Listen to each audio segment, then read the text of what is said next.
السلام علیکم ورحمۃ اللہ وبرکاتہ۔ دوستو ہمارے چینل پر آپ کا خوش آمدید۔ دوستو آج آپ کے سامنے اصحاب فیل کا واقعہ بیان کریں گے قرآن پاک اور حدیث نبی صلی اللہ علیہ وسلم کی روشنی میں، لیکن اس سے پہلے کچھ اور معلومات، اس واقعے کا پس منظر کیا ہے وہ بھی آپ کے سامنے بیان کریں گے۔ تو دوستو پہلا سوال یہ ہے کہ ابرہہ کہاں کا گورنر تھا؟ دوسرا سوال یہ کہ ابرہہ کے ہاتھی کا نام کیا تھا، اور عام الفیل سے کیا مراد ہے، اور اصحاب فیل سے کیا مراد ہے؟ دوستو اس بارے میں آج آپ کو بتائیں گے قرآن پاک اور حدیث نبی صلی اللہ علیہ وسلم کی روشنی میں، اور اس واقعے کا پس منظر بھی آپ کے سامنے بیان کریں گے کہ اصحاب فیل یعنی ہاتھی والوں نے کعبہ کے اوپر حملہ کیوں کیا، اس کی وجہ کیا تھی، آج ہم آپ کو انشاءاللہ تفصیل سے بیان کریں گے۔ تو پہلے سوال کا جواب یہ ہے کہ ابرہہ کہاں کا گورنر تھا؟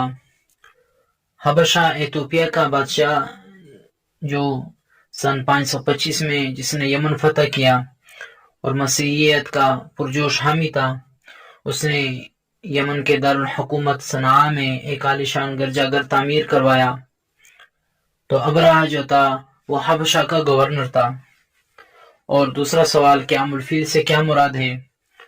تو دوستو عام الفیل کا مطلب ہے ہاتھی والا سال، اسی سال عام الفیل کا ذکر قرآن پاک کے اندر بھی ہوا کہ عام الفیل سے کیا مراد ہے، اور اس واقعہ کا پس منظر سورۃ فیل کے اندر بیان کیا گیا ہے۔ اس سال حبشہ کے مقرر کردہ یمن کے گورنر ابرہہ نے مکہ مکرمہ پر حملہ کیا۔ اور تیسرے سوال کا جواب یہ ہے کہ اصحاب الفیل سے کیا مراد ہے؟ تو اصحاب فیل اس لشکر کو کہا جاتا ہے جو ابرہہ کی سربراہی میں خانہ کعبہ خراب کرنے کے لیے یمن سے مکہ مکرمہ کی طرف آیا تھا، اور اللہ پاک نے پرندوں کے ذریعے کنکروں سے مار کر اس لشکر کو ہلاک کیا تھا۔ قرآن پاک میں سورۃ فیل اسی واقعے کے بارے میں نازل ہوئی۔ اور دوستو یہ بھی آپ کو بتائیں کہ خانہ کعبہ کے اوپر حملہ کب ہوا؟ تو آج کل کے کیلنڈر کے حساب سے 20 نومبر کو ہوا تھا، جب 400 سے 500 شدت پسندوں نے یکم محرم الحرام کو خانہ کعبہ پر حملہ کر کے 1 لاکھ عبادت گزاروں کو مسجد میں محصور یعنی قید کر کے خود انتظام سنبھال لیا تھا۔ تو دوستو اب آتے ہیں مکمل واقعے کی طرف اور اس کے پس منظر کی طرف۔ تو دوستو مکمل واقعہ یہ ہے کہ ابرہہ کیسے بادشاہ بنا۔ تو دوستو قبیلہ حمیر کے آخری بادشاہ ذونواس جو مشرک تھا، جس نے اپنے زمانے کے مسلمانوں کو کھائیوں میں قتل کیا تھا، جو سچے نصرانی تھے، تو اس نے تقریباً 20,000 نصرانیوں کو خندق میں ڈال کر جلا دیا تھا، جن کی تعداد تقریباً 20,000 تھی۔ سارے کے سارے شہید کر دیے گئے، صرف ذو ثعلبان بچا جو ملک شام جا پہنچا اور قیصر روم سے فریاد رسی چاہی۔ یہ بادشاہ نصرانی مذہب پر تھا۔ اس نے حبشہ کے بادشاہ شاہ نجاشی کو خط لکھا کہ میرے ساتھ اپنی فوج کر دو، کیونکہ یہاں سے دشمن کا ملک قریب ہے۔ تو نجاشی بادشاہ نے اربات اور ابو یکسوم ابرہہ بن سبا کو امیر لشکر بنا کر بہت بڑا لشکر دے کر دونوں کو اس کی مدد کے لیے روانہ کیا۔ جب یہ لشکر یمن پہنچا تو یمن اور یمن کے لوگوں کو تباہ و برباد کیا۔ ذونواس وہاں سے بھاگا اور دریا میں ڈوب کر مر گیا۔ اور ذونواس یمن کا اس وقت کا بادشاہ تھا، وہ بھاگ گیا اور دریا کے اندر ڈوب کر مر گیا، اور ان لوگوں کی سلطنت کا خاتمہ ہوا، اور سارے یمن پر شاہ حبشہ کا قبضہ ہوا، اور یہ دونوں سردار اربات اور ابرہہ یہاں رہنے سہنے لگے۔ لیکن کچھ مدت بعد ان میں ناراضگی ناچاکی پیدا ہوئی۔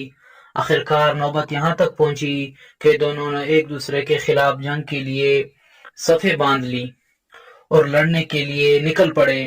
تو لڑائی سے پہلے ان دونوں سرداروں نے آپس میں کہا کہ فوجوں کو لڑانے کی کیا ضرورت، آؤ ہم تم میدان میں نکلے اور ایک دوسرے سے لڑ کر فیصلہ کریں، جو زندہ بچ جائے ملک و سلطنت اسی کی۔ چنانچہ یہ بات طے ہوئی اور دونوں میدان میں نکل پڑے۔ اربات نے ابرہہ پر حملہ کیا اور تلوار کے ایک ہی وار سے چہرہ خون آلود کر دیا، اور ناک اور ہونٹ اور منہ کٹ گیا۔ اسی اسنا میں ابرہہ کے غلام جس کا نام آتودہ تھا، اس نے موقع پا کر اربات پر ایک حملہ کیا اور مضبوط حملہ کر کے اسے قتل کر دیا، اور ابرہہ زخمی ہو کر میدان سے بھاگ گیا۔ علاج اور معالجے سے زخم ٹھیک ہو گئے اور ابرہہ یمن کا بادشاہ بن گیا۔ نجاشی بادشاہ کو جب یہ واقعہ معلوم ہوا تو سخت غصہ ہوا اور ایک خط ابرہہ کو لکھا، اسے ملامت کیا اور کہا، قسم سے میں تیرے شہر کو تباہ و برباد کر دوں گا۔ تو ابرہہ نے اس کا جواب بڑی عاجزی سے لکھا اور قاصد کو بہت سارے ہدیے دیے اور ایک تھیلی میں یمن کی مٹی بھر دی اور اپنی پیشانی کے بال کاٹ کر اس میں رکھ دیے، اور اپنے خط میں اپنے قصور کی معافی طلب کی۔ خط میں لکھا، یہ یمن کی مٹی حاضر ہے، اپنی قسم پوری کیجیے اور ناراضگی معاف کیجیے۔ تو اس سے شاہ حبشہ خوش ہوا اور یمن کی سرداری ابرہہ بادشاہ کے نام کر دی۔ تو ابرہہ نے نجاشی کو لکھا، میں آپ کے لیے یہاں ایک گرجا تعمیر کروں گا، آج تک دنیا میں ایسا نہیں بنا ہوگا۔ تو اس نے خوبصورت، مضبوط اور اونچا، منقش اور مزین گرجا بنایا اور اس قدر بلند بنایا کہ چوٹی تک نظر ڈالنے والے کی ٹوپی گر پڑتی تھی زمین پر۔ اب ابرہہ کو یوں سوجی کہ لوگ کعبۃ اللہ کے حج کے بجائے اس گرجا کا حج کریں، اور اپنی ساری مملکت میں اس کا اعلان کروا دیا کہ کعبۃ اللہ کے حج کے بجائے میری گرجا کا حج کرے۔ تو عدنانیہ اور قحطانیہ کے عرب کو یہ بہت برا لگا۔ ادھر سے قریش کے لوگوں کو جب یہ معلوم ہوا تو وہ بھی غصہ ہوئے۔ تو بنی کنانہ کے ایک شخص نے رات کی تاریکی میں کلیسا کے اندر جا کر اس کی دیواروں اور عبادت کی جگہ پر نجاست مل دی۔ ایک روایت میں ہے کہ ان کے کلیسا میں پاخانہ کیا۔ ابرہہ کو جب صبح یہ بات معلوم ہوئی تو غصے سے پاگل ہو گیا۔ اس نے خوابہ خانوں کو گرانے کی فیصلہ کیا۔ تو ابرہہ بادشاہ نے نجاشی سے اجازت مانگی۔ تو نجاشی بادشاہ نے اپنے خاص ہاتھی جس کا نام محمود تھا، اس سمیت 8 اور طاقتور ہاتھیوں کو ابرہہ کے پاس بھیج دیا، اور ہاتھی بھیجنے کا مقصد یہ تھا کہ بیت اللہ کے ستونوں میں لوہے کی مضبوط اور لمبی زنجیریں باندھ کر ان زنجیروں کو ہاتھی کے ذریعے کھینچ لیا جائے، ان کو ہاتھی کے گلوں میں باندھ دے اور ہاتھیوں کو ہانکے تو اسے سارا بیت اللہ گر جائے گا۔ اس نیت سے اس نے ہاتھیاں بھیجی۔ تو ابرہہ 60,000 فوج کے ایک بڑے لشکر کے ساتھ بیت اللہ کی جانب روانہ ہوا۔ فوجی لشکر کے آگے 9 یا 12 ہاتھی اور طاقتور قسم کے ہاتھی ان کا ریوڑ تھا، جس پر ماہر ترین تیر انداز سوار تھے۔ درمیان میں نجاشی بادشاہ کا بھیجے گئے محمود ہاتھی، اس پر ابرہہ غرور اور تکبر اور ریشمی گدھوں پر سوار تھا۔ تو اہل عرب نے ایک جنگجو جس کا نام ذونکر تھا، اس کی قیادت میں ابرہہ کا مقابلہ کیا، اس کے خلاف مزاحمت کی۔ جب مقابلہ ہوا تو ذونفر نے شکست کھائی اور اہل عرب ناکام ہوئے اور ذونفر کو قید کر لیا گیا۔ اور کفار کا یہ لشکر جب طائف کے قریب پہنچا تو طائف کے لوگوں نے اس فوج سے مقابلہ نہ کرنے کا فیصلہ کیا۔ گرد و غبار کا یہ طوفان نہایت تیزی سے مکہ کی طرف بڑھ رہا تھا۔ بیت اللہ سے 8 کلومیٹر دور مزدلفہ اور منا کے درمیان وادی محصر پہنچ کر ابرہہ نے پڑاؤ ڈالنے کا اعلان کیا۔ تو وادی محصر میں خیموں کا شہر آباد ہو گیا۔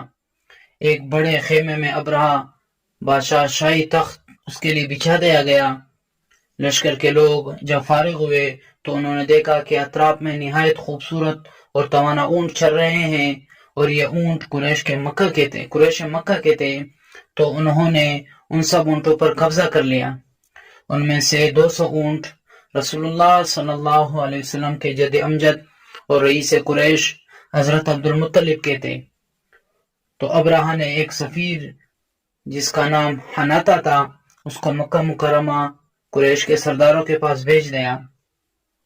جب وہ پہنچا، حناطہ نے مکہ میں لوگوں سے سرداروں کے بارے میں پوچھا تو سب نے ابو المطلب کا پتہ بتا دیا۔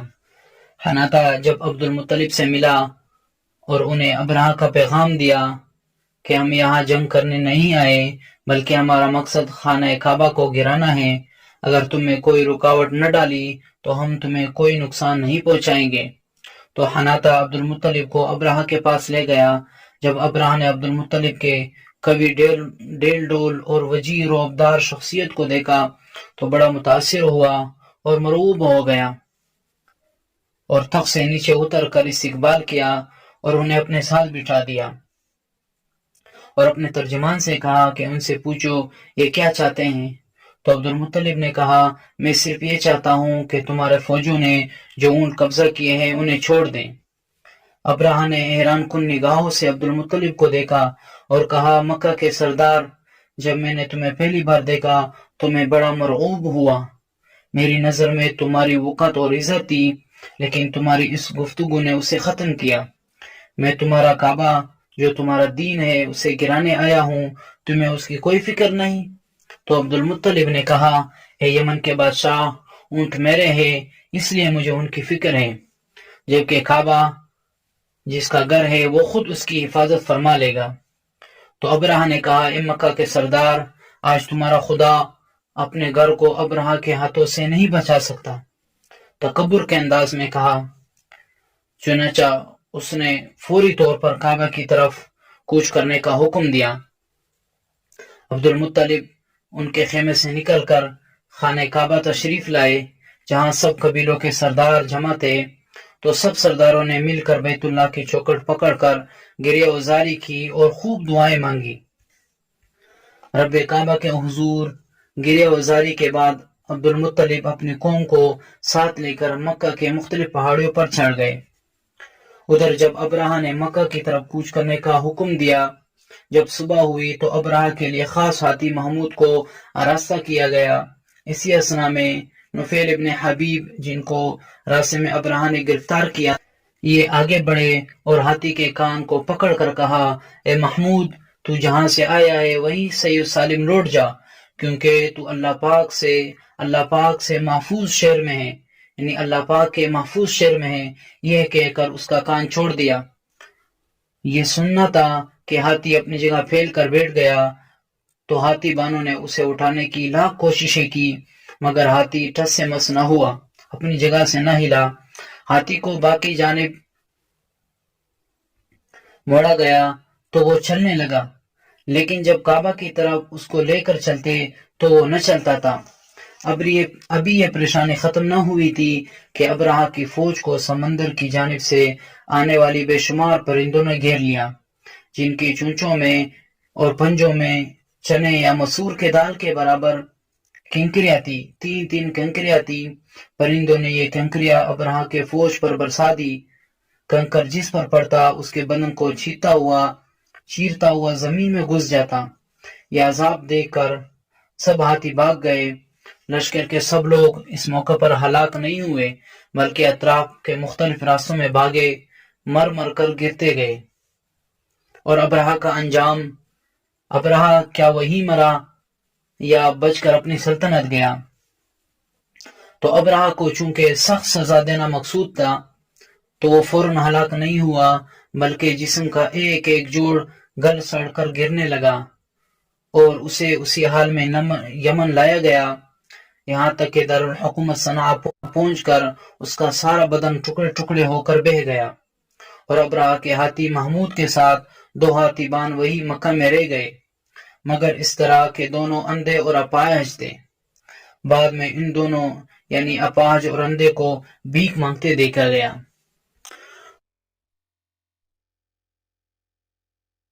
انہیں دنیا کے اندر ہی یہ عذاب دیا گیا کہ انہوں نے اللہ پاک کے مقدس گھر کو برباد کرنے کی اور اللہ کے مقدس گھر کی بے حرمتی کی کوشش کی، تو اللہ نے دنیا کے اندر ہی ان کو یہ عذاب دے دیا، اور آخرت کا عذاب ہمیشہ اور دائمی ہے۔ تو دوستو، یہ تھا اصحاب فیل کا واقعہ قرآن پاک اور حدیث نبی صلی اللہ علیہ وسلم کی روشنی میں۔ اگر ویڈیو پسند آ جائے تو ہمارے ویڈیو کو لائک کیجئے اور ہمارے چینل کو سبسکرائب کریں۔ زندگی رہی تو انشاءاللہ آپ کے سامنے اور بھی اس طرح کے واقعات، اسلامی واقعات قرآن پاک اور حدیث نبی صلی اللہ علیہ وسلم کی روشنی میں آپ کی خدمت میں پیش کریں گے۔ السلام علیکم ورحمۃ اللہ وبرکاتہ۔